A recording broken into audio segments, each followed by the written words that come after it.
What's up guys, this is Cher talking, welcome back to my channel. In today's video, I'll be making a full review for the Runsing Festival Byunei banner. That brings Byunei as a buffer and healer. Wagnas is a character that applies a new buff that allows everyone to heal on overdrive, and Kzinssie an intelligence debuffer. This banner comes from the future. It was not supposed to be released right now, so the characters may have something interesting for you. But something that you need to understand is that in this banner, they returned that special deal of having higher chances of dropping the banner units when using paid gens. That's right, you don't get off banners when using paid gens in this banner. Now, we shall start talking about Byunei. I believe people want to know if she's good enough. She is, but let's give a good evaluation in everything she has to offer. She does not have very high intelligence because she was not made for damage. On GP, her intelligence is worse. 113 is more than enough when she needs to attack. She has 110% love, that's the highest value in the game right now, beats Muse that only had 100%. She also has 100% will, that's good enough so that she does not get easily inflicted with ailments. 91% agility, that's usually good enough, but since Byunei does not buff agility herself, sometimes she may just buff after a boss attacks. Her endurance is 77, that's not really great, but for staff users this is okay. Moving on for passives, the first one is called Scarlet Sinistral. On the start of a turn, she will apply a 15% increase in attack via attack boost that only works on melee units. That's right. So it's not even that important, you can ignore this if your character are not melee, because it translates into half of it when you are thinking about increasing final damage output. She also has a 50% chance to recover all surviving allies HP by very small effect. Very small effect with Byunei starts around 300 and can reach more than 400 after she buffs herself many times, and I'll explain how this happens later. She also recovers CVP by the end of a turn, and it's important to keep her cycles infinite. The second passive is called Magical Support. When recovery actions are made, she grants the target defense up that will decrease damage taken by 10% for the whole fight and stacks. Then she will also buff this target's endurance, will, and charisma by 15%. That's important because she has a recovery spell herself and can inherit an AoE recovery spell as well if you have her summer style. We'll be talking more about that later. And then the last one is called Extraordinary School Nurse. On the start of a turn, she buffs her own love by 25% every turn, and then will grant herself a defense boost that decreases damage taken by 30%. This should be considered a damage reduction passive because this will stack with other defense boosts and even with guard up, so very good so that she does not take too much damage. Now, let's talk about the skills. We have the first one called Blasted Wind. This is a spell that recovers, can be used only 3 times in battle but does not use LP. The power is only D, but since she buffs her love many times, she will even buff itself before healing. This value can reach as much as 40% when you level this up to max. Then she will recover and revive if needed, and apply an evasion 1 time in a character, usually from 0 to max, and this evasion will help so that this character does not easily die. It's very similar to what we have with Global Axe Rouge. In his case, he applies a damage block. Evasion is better because it will also ignore ailments that tries to be applied in said character. So, nice because when you revive someone, it does not have any buff or any damage reduction that you applied with defense boosts or anything else. So, it will protect these people for a little more time.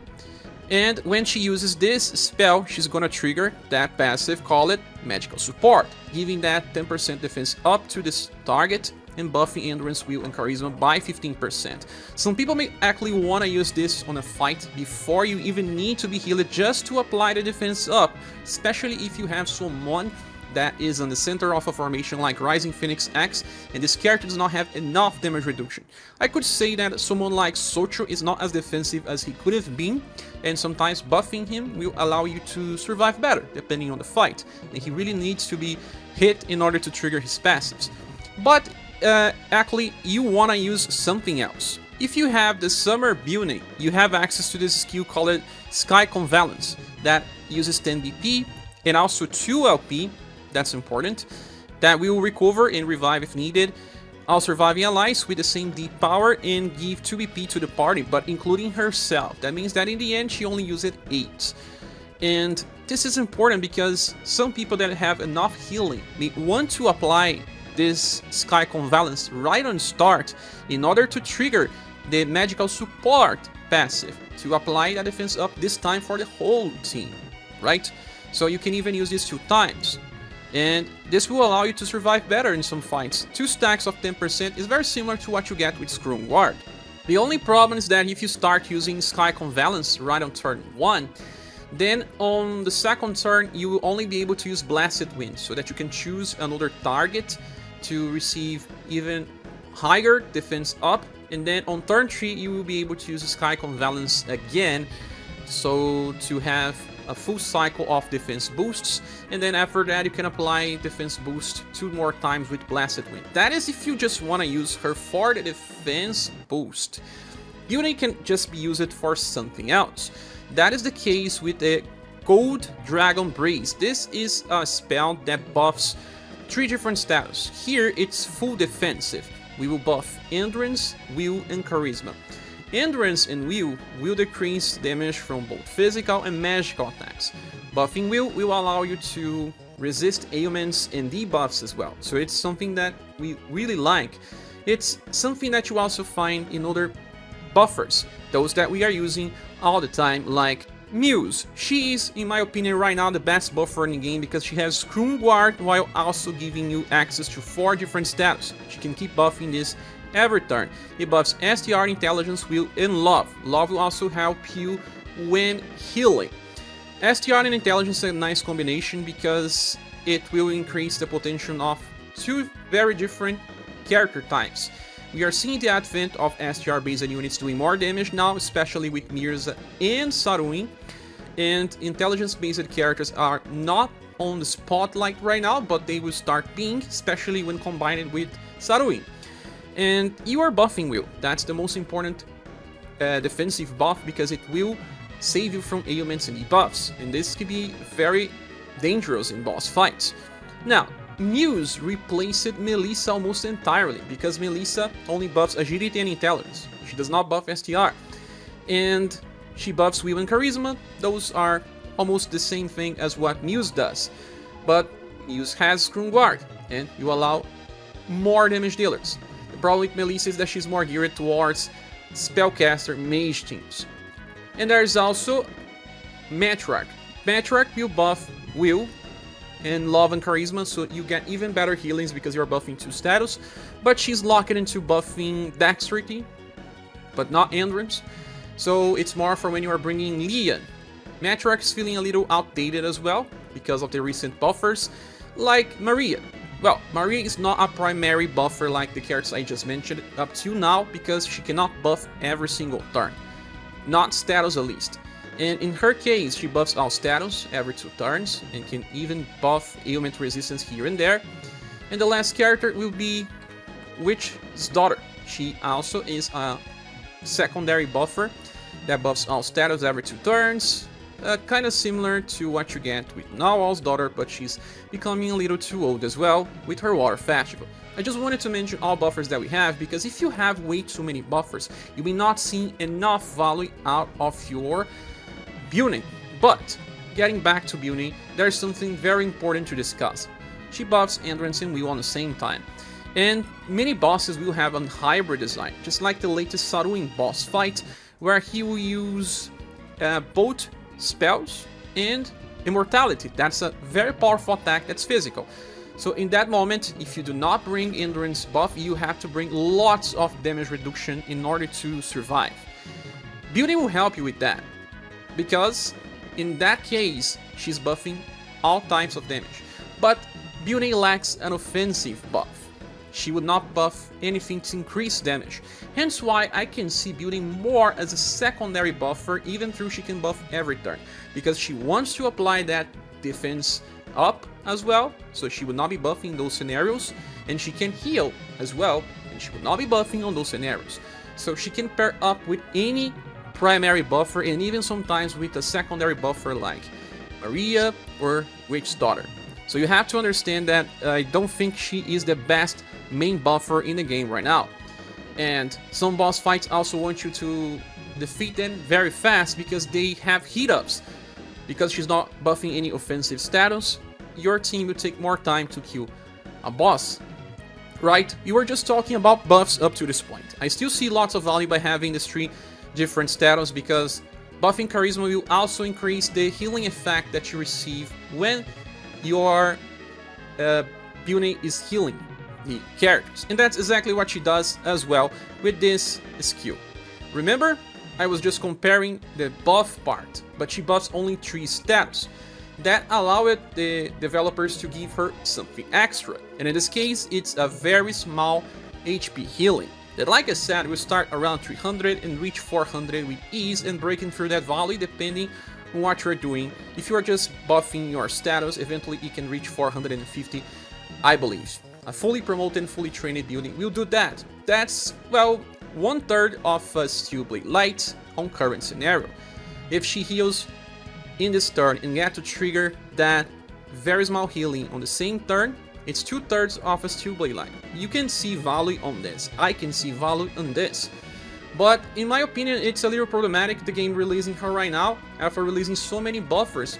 And people will just say, do I need yet another buffer? And, well, I have to say that right now, you will not feel the need to have Byunei in your party if you have summoned for all recent buffers. If you are happy with your healed characters, this will not matter too much. Moving on, we have Gale Cycle Plus. This is a full AoE attack with only C power damage that buffs agility by up to 30% on max level. This will be useful for, I don't know, evasive strategies, because she does not buff agility herself. But right now in the game you can barely use this, so this skill here is just here for whatever reason it is.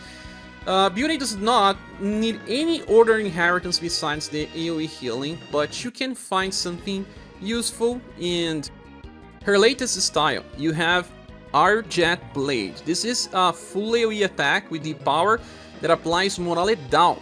So here we are again calling Byunei as a secondary buffer because she will have to use this skill. For example, on turn 1, and then on turn 2 she can buff, endurance, wheel, and heal. I do believe that this is a very viable strategy, to be honest, because morale down mid will decrease the damage taken by 25%. I really do not recommend the first skill as inheritance because it will give her a hit up and defense up, but she would not need this, and her only damaging skill is bad. All you need is either that Air Jet Blade or the Sky Convalescent inheritance. Forget about everything else. If you have at least one of those 2 inheritance, I can say that Byunei can reach the status of OP tier in the game right now. If you do not have any of those 2, I would say that Byunei reaches only SSS grade. By the way, she comes without inheritance because it's still a little limited when compared to the other characters that have more to offer. Matriarch will probably receive a downgrade in the tier list already because of the dominance of Witch's Daughter, Muse, and Maria right now. People are barely using Matriarch. So the other good reason to bring Byunei is that she is the second buffer to buff Endurance every turn, with Matriarch being the first one by being capable of using it with Paean of Victory.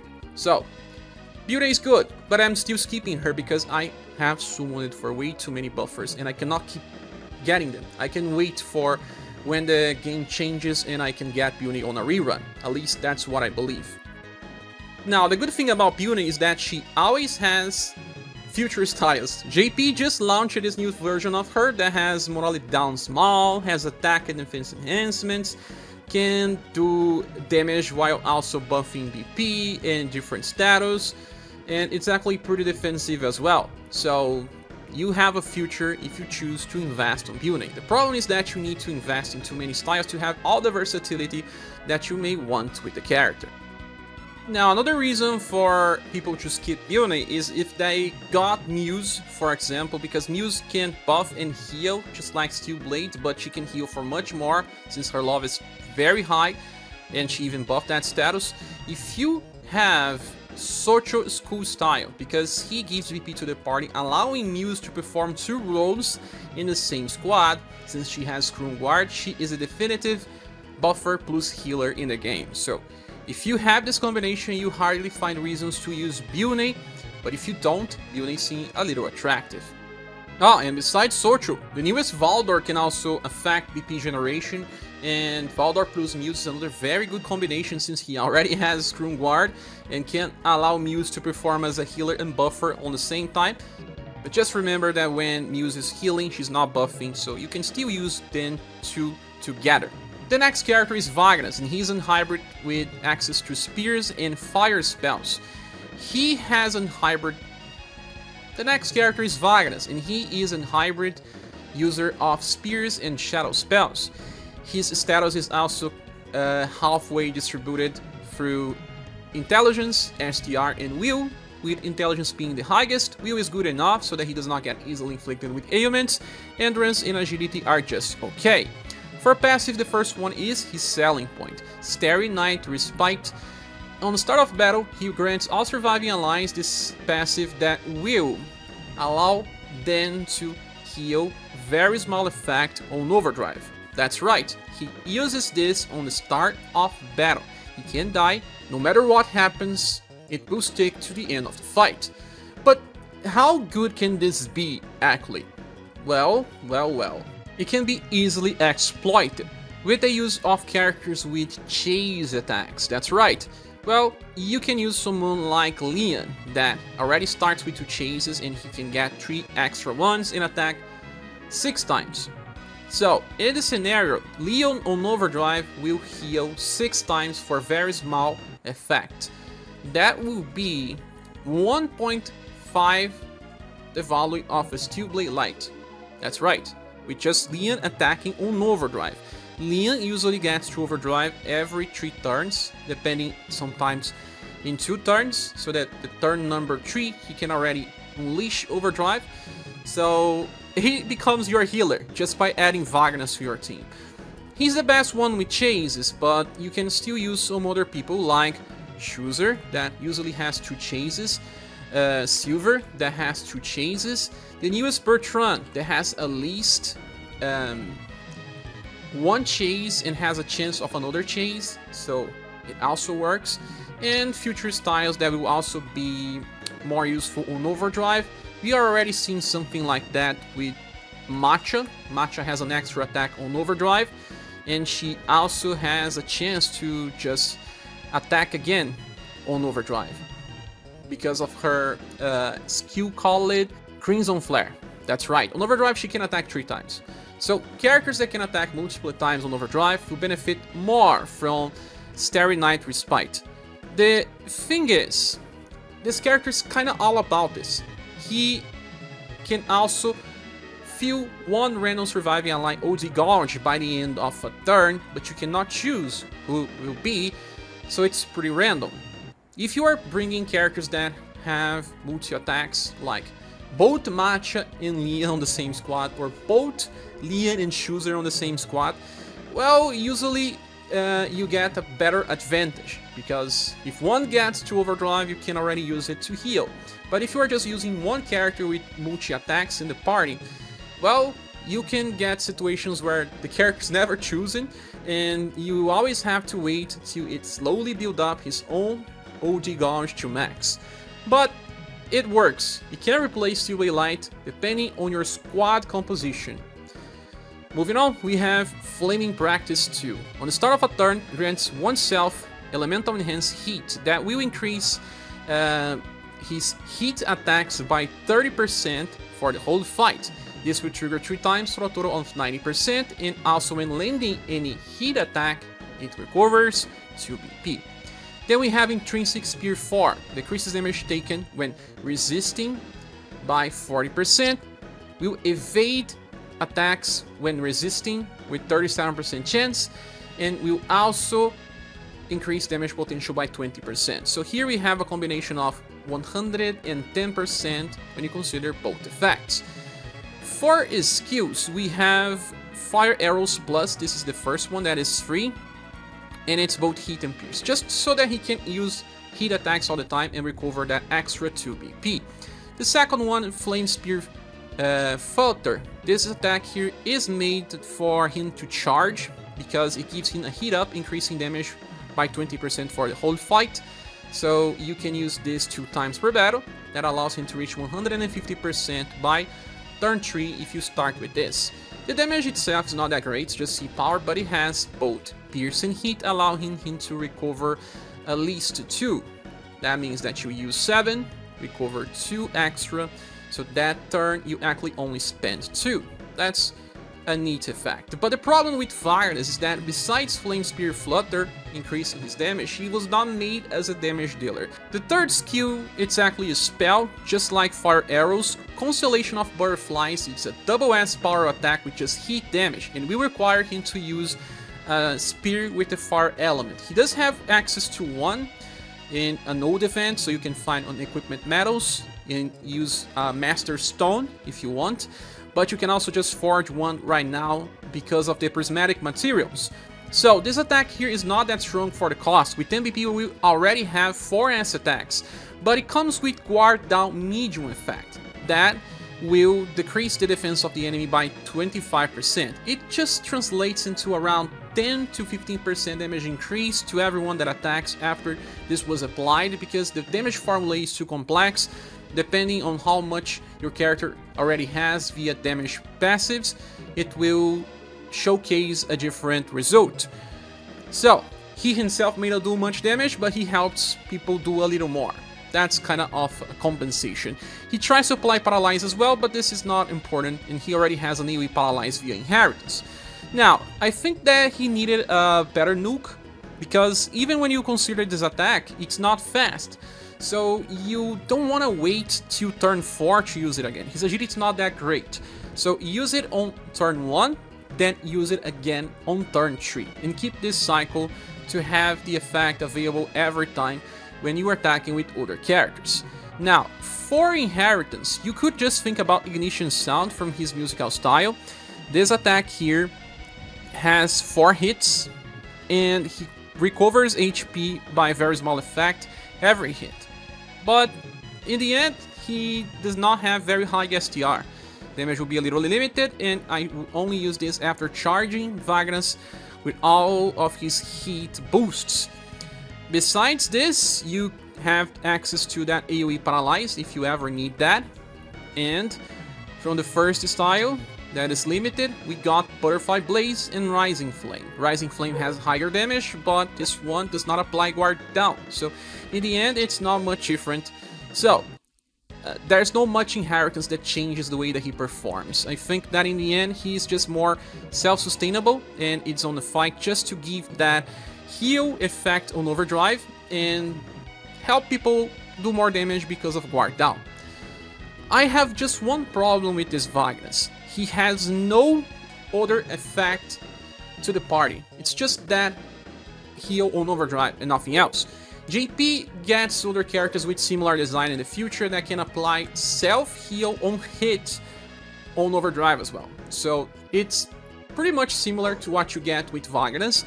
And since he does not have something like Spoon Guard or, I don't know, Morale Down, some sort of effect that will also help during a boss fight, I do believe that he can get easily outclassed in global. But JP loved this guy because they didn't have access to Steel Blade Light.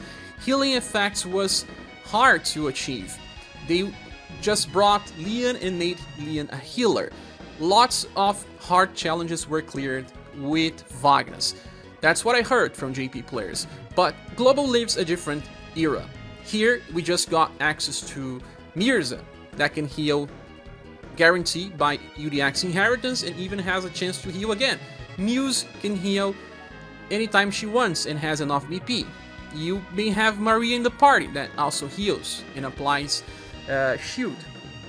See, you may already have enough heals if you just summon it for some of the recent characters I just mentioned. Hence why Wagnas may not seem so interesting for you.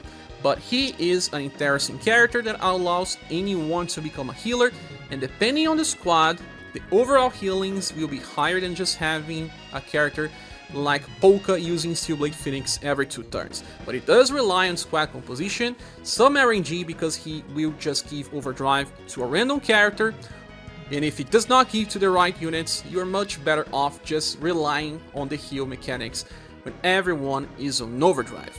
Well, that's my opinion on Wagnas. He's gonna receive a Triple S grade. but seems to be skippable for people with access to too many healers.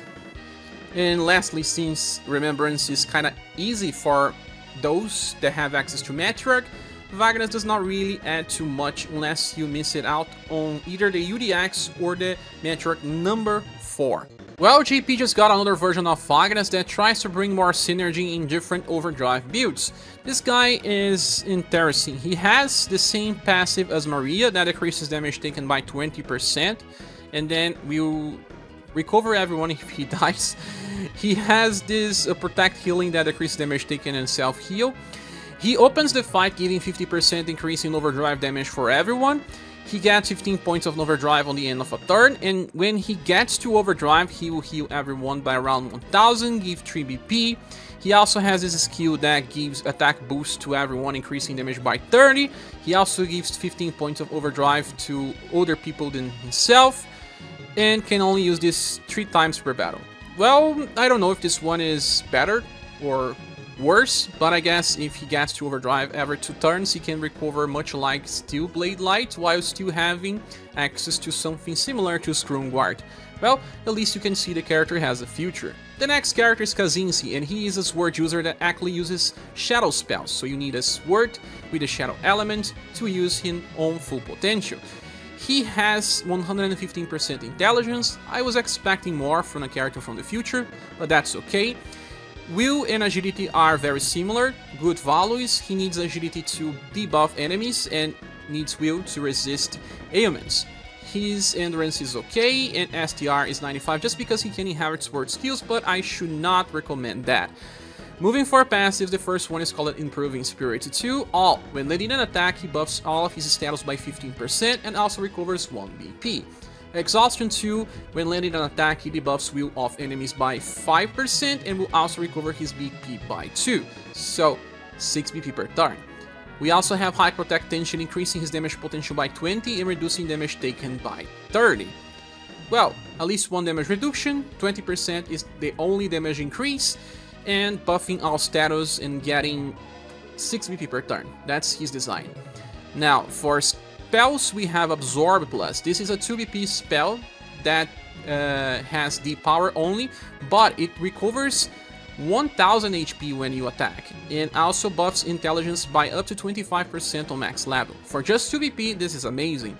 The second one is called Euthanize Plus. This is an 8 BP spell with just shadow damage this time that tries to debuff intelligence of the enemy by 30% and will buff his own intelligence by up to 40% on max level. So he's already a character that self-buffs intelligence a lot. That means that he's buffing even further while attacking, and can be used as a main intelligence debuffer. The only problem is that he gets only 6 BP per turn, and Euthanize Plus costs 8. When used with Saruin squad, and you should be using this guy with Saruin, you will not miss much on being able to use Euthanize almost every turn. There will be just 1 turn where you have to skip the use of Euthanize.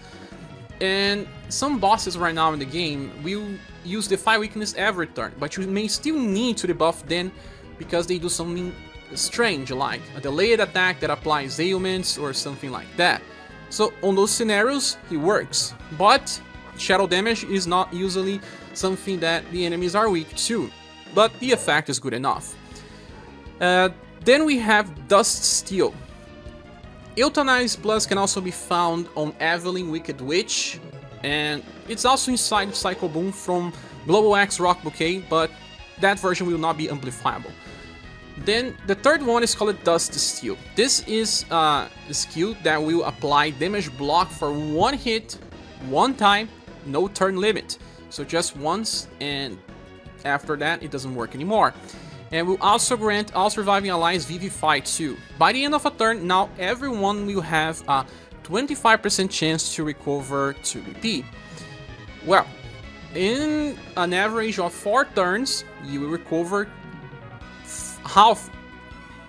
So in the average of 4 turns, you will recover half BP. It's not game changing, it cannot be considered a BP battery, it's just an extra effect, and since you get this damage block, it's okay, but sometimes a boss may attack 3 times in a turn and the damage block will go away super fast and you get this Vivify. That compensates the cost of the skill, I must say. and it will allow him to also have this extra chance of never running out of BP to keep using Euthanize forever. If he ever run out, just use Absorb Plus to keep that intelligence buffs, and it also has self-sustain. You can just choose to use Absorb if you are feeling with low HP. Now, Kzinssie does not have very good inheritance, to be honest. Golden Dragon is a triple S attack, but it's physical. He has very low STR. There is also Shadow Chains for Paralyze if you ever need it. He has self buff, so he's a very good paralyzer. And then you also have Fatal Steel that has triple S damage. It's higher than Euthanize. It should only be used on overdrive, I guess. It recovers 1 BP to make it look like 10. And he can also instant Q with just 1 BP. If this ever becomes important, well, the next Remembrance battle you need to instant Q enemies, so I do believe that he is much better in the current style than the past one, because this one is actually very fragile, very fragile, and does not have damage reduction. And in his S style, there is a chance to stun, to fight versus himself in the future for some fun moments. But that's it. This guy is actually self-sustainable, made for intelligence debuffs, and besides that, there's not much else that he can offer. That chance to recover BP is very low, it's not game-changing, and we got Socho, we are getting now Valdor. Those characters can be perceived as something better to help the party. Kzinssie still deserves an SS Plus grade as a very good debuffer and damage dealer when the enemies are weak to Shadow, or when you need intelligence debuff. Well, Kzinssie actually works better in global right now because of Saruin, increasing his damage output by 50%. Without Saruin, I would say that he is nothing special. Kzinssie gets another style on JP. This one here has a nuke attack that can instant Q, can debuff AoE, and has multi-hits, but that hurts the party. And he's a character that can also apply attack down while still being okay defensively. Well, I don't think his future is that bright. If you skip him, it's just okay, you find alternatives. Now, back to the banner image. Is this banner worth summoning for? I have to say that yes, but also no. I will be giving this a Silver Plus award for those that have at least the Summer Byunei or the Queen of the Dragons Byunei. That has a better value, that makes Byunei much better. If you don't, this will be just a silver award. Why? Because Byunei is a buffer, and we got way too many buffers recently, and we need to remove one from the party in order to use Byunei. And you should summon characters that you are planning on using. Byunei does not buff offensive stats. She's fully defensive, can be the best in slot for some situations, but it's not all the time. You can still survive with just buffers that we got recently. If you have them, like Muse, like Maria, like Witch's Daughter, you are pretty set for quite a while. And Wagnas was very strong on JP. People relied on him for healings. But Global just got lots of very good healers like Chef Polka, Mirza, even Muse, and Katarina. So we have characters that can perform well on healing, and if you need a little more, you can bring 2 healers. Because even Wagner himself is not fully reliable all the time, because depending on the characters that you are using, you can face some problems since you don't know when you'll be healing. In the end, Kzinssie makes no impact in the game. It's all about summoning for Byunei or Wagnas. New players will benefit from this banner because they need to start with buffers and healers, and we have one of each. So if you are a newcomer and you don't have healer or buffer, it's good to summon here, and we don't have any other healer available. Mirza, it's RNG healer. Although Wagner is also related to RNG, he can be used as a main healer, and Mirza may fail the whole fight if RNG does not proc, although he is actually also very good on doing what he does, since he has 50% chance on a hit and a 37% chance as a passive. Well, I still believe that if you get Byunei super fast, you should drop out of the banner if you are a new player. If you are a veteran with access to the other 2 versions of Byunei, it's okay to pull, and you can even get Wagnas if you are very close for a pity. If you are not, again, if you want one or the another and you get them fast, you can drop out of the banner and wait to see what's coming up. But that's my opinion. I will be skipping this banner because I don't have any other version of Byunei that got released recently, and I'm very okay with my buffers and healers. What's your opinion? Say here on the comment section. Thank you so much for watching. Please subscribe if you haven't, and I hope to see you soon in the next one. Bye!